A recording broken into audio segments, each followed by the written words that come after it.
Jesus says, "Silence is your friend and mine. There you will hear me speaking." June 7th, 2019. Words from Jesus to Sister Clare, spoken by Jackie.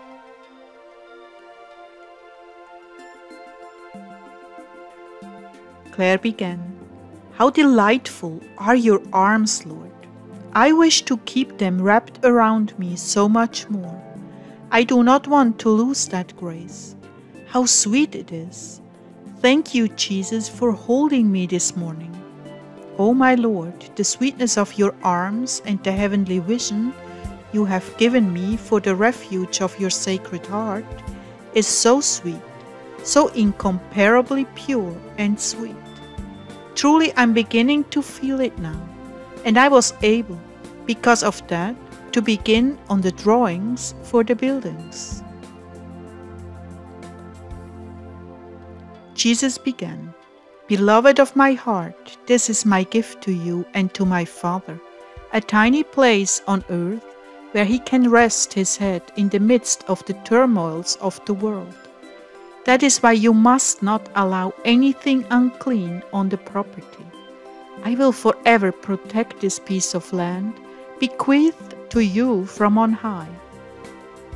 For it is truly a place where my heart will find rest." The sweetness of the fulfillment of the vision is truly intoxicating to the angels and saints alike. A place where all of heaven can resound with a glorious Amen. For it is a sanctuary of my presence. How beautiful is your dwelling place, O Lord my God, on high. Here I will work the mysteries of sublime intimacy with chosen souls. I will bring them into a consummate union with my heart, because this is what they long for. Oh, how tender and precious the love of a soul is for me, Clare. There is nothing to compare to it. This is why my Father longs for their return and fellowship, that he may indwell them night and day with the infinite love of his being. And I long to inhabit my bride and share fully in her life, dwelling in her glorious beauty, seen by the angels and saints. Yet my beautiful ones, as you are being purified from disordered affections for the world, it will at times be painful for you.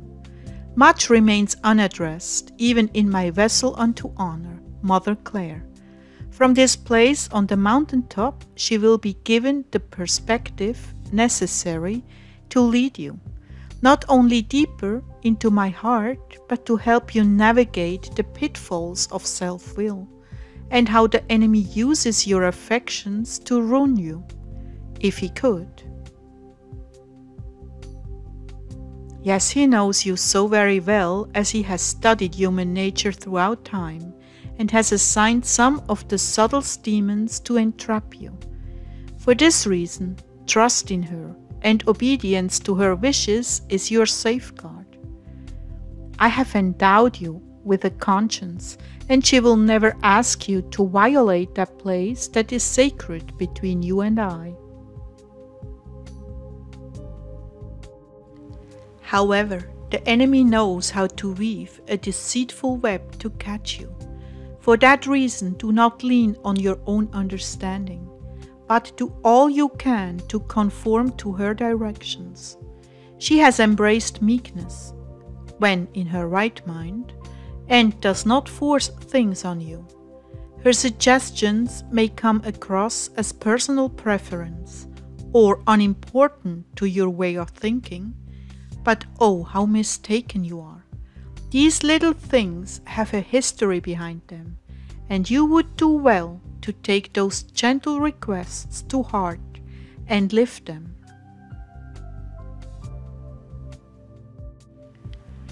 Silence, my brides, is your friend and mine.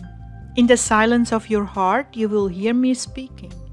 So much conversation is unnecessary and opens the door to sin and judgment. I want you all to cultivate a quiet and gentle demeanor, not just on the outside, but especially on the inside. In this way, you will make it possible to dialogue with me. You will hear me clearly, and we can converse with one another in this joyous state of heart and mind. When you begin to release the busyness of the world, your heart will at last be able to soar with mine. Yet at times you will also dwell in the dark valley in order to benefit other souls. I will teach you the ways of love, sacrifice, and humility, the pillars of a life lived only for me. You will find that the more of the world you dismiss from your mind, the greater and deeper your peace. In this world, you cling to a continuous stream of noises, both of people and places, and the mind is endlessly running like in a squirrel cage. But on the mountain, you will learn to cling to silence. You will not fear the stillness of your soul, neither will you fear the dark. For you are the radiant light shining into the darkness, and I am continually by your side, protecting and nurturing you.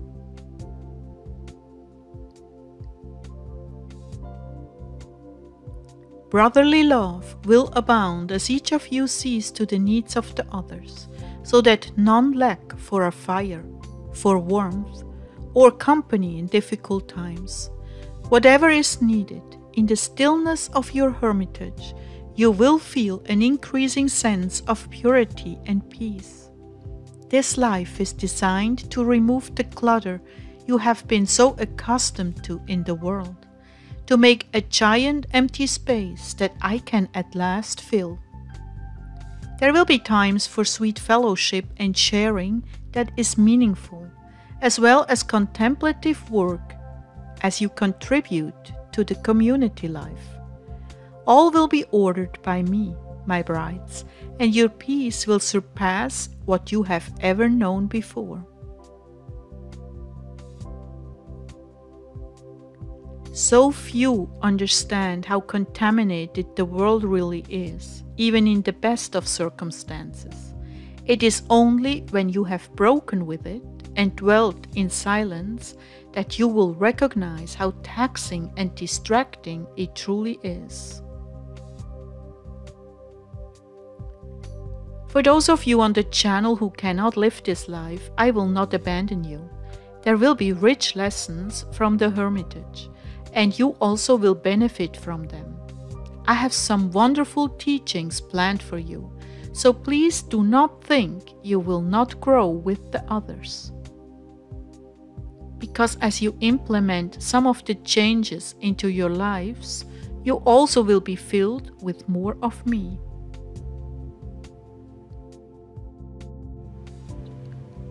There will be many healings because of the combined prayer efforts of the desert dwellers.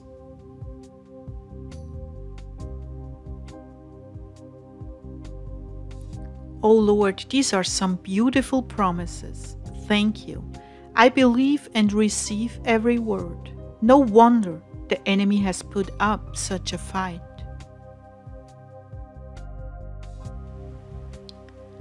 Oh, don't worry, he will continue to oppose you. He cannot stand holiness. You are a noxious odor to him and his workers of iniquity. But as long as sin stays on the outside of the hermitage, he will not have the advantage. And yet, I must allow some of this pressure to teach you all how to hold up under oppression. And I must say, you have done a marvelous job, all of you. Truly, you have all learned to cleave to me and to the vision of our holiness and our oneness together. There is not one among you heart dwellers that cannot live a similar life in your own home. The secret is in the use of your undedicated time. When you go to sleep and when you rise, it is very profitable for you to get up as early as you can, so that your mind is connected with mine first thing, so that our hearts and minds can be prepared to tackle the day together. I alone know what awaits you every day. That is why you must come to me to be prepared. Although you may be subjected to the noisiness of the world in your own home, you can cultivate inner silence, reflection on my word, and our precious times together. This is why I launched this channel, to help you do exactly that. But for many there comes a time of reckoning. If you are unequally yoked, your life will change. Your values will be different, and if you have married out of my will, it will be very hard for you. You will be forced to make a decision, me or another. For some of you this will be traumatic, but I will be with you, for you chose me above all that you could have had on this earth. Take heart, dear ones, I'm with you. I will help you. I will lead and teach you, even in the very place that you're in now. And the lessons from the hermitage will be very rich indeed. I'm with you and I love you. Be at peace and pray for Mother Clare.